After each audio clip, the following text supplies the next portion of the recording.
שבוע 9 מתוך 19 בדרך ללהיות יועץ פיננסי, והשבוע השקתי את ההשקה שלי. בעוד 8 ימים אני עומד לעזור ל7 אנשים בחינם.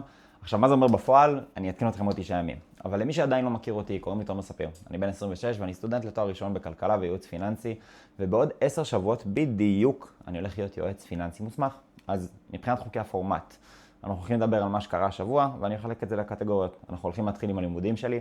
אז מבחינת התואר, בעוד יומיים יש לי את המבחן האחרון בתקופת המבחנים הנוכחית. ובנוסף, ממש היום התחלתי את סמסטר ג' והאחרון לשנה השנייה. סליחה, אתמול.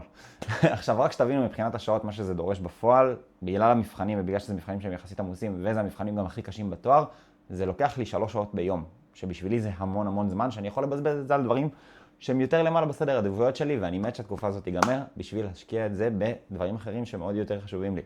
אז זה מבחינת הלימודים עצמם.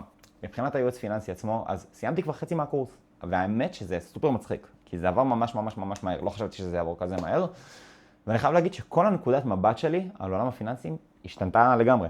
אם פעם הייתי חושב שלהתנהל עם כסף זה משהו שהוא די קל ודי פשוט, וזה גם הגיוני, כי הייתי בן 21 ולא היה לי יותר מדי הוצאות.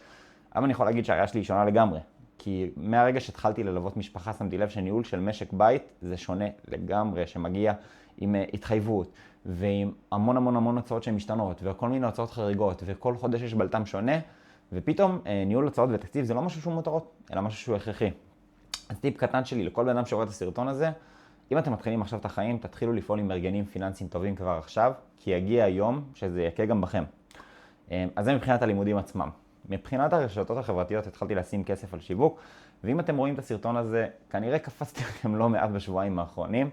עלו לי באזור ה-300 עוקבים בשבועיים האחרונים, וזה מגיע גם מהכסף שאני שם על מאומן, וגם כתוצאה מתוכן טוב בסוף. בסוף אני עושה את הדבר הזה כבר באזור החודשיים באופן יציב ורציף, ואני מעלה לפחות סרטון אחד כל יום, ואני פשוט נהיה טוב יותר בדבר הזה, כי כל דבר שעושים הרבה, אתה פשוט נהיה יותר טוב בו עם הזמן.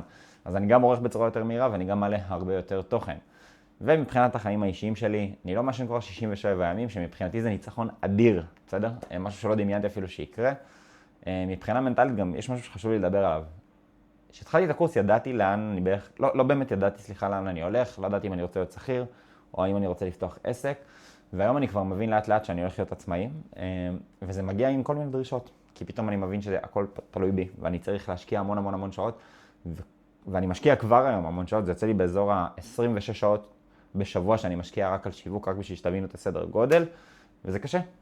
זה קשה כי עדיין א' לא התחלתי באמת לקבל לקוחות, ובעיקר קשה בגלל שאני כרגע נמצא במילואים, אז השגרה שלי מאוד דפוקה. אני לא ישן בבית, כאילו הדברים מאוד מאוד משתנים, יורדות לי משימות ככה, וזה משהו שהוא מקשה עליי מאוד, אבל בקרוב זה ייגמר ברוך השם.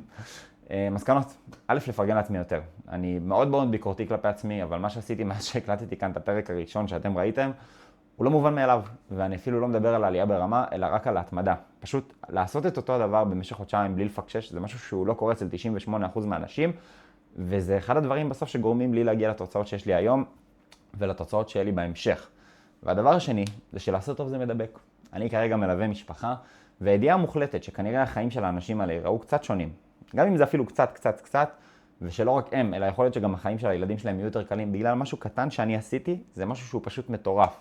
והרעיון הזה שאתה יכול במקצוע שלך להשפיע על אנשים לחיוב, ולעשות אשכרה שינוי בעולם, גם אם זה שינוי ממש ממש ממש קטן, ויכול להיות שזה נשמע קיצ'י לגמרי, אבל זה חלק ממני בתור בן אדם, זה משהו שהוא מדהים, ולא הייתי מוותר עליו בחיים. ואני מאוד מאוד שמח, כי אני מרגיש שאני במקום הנכון בשבילי.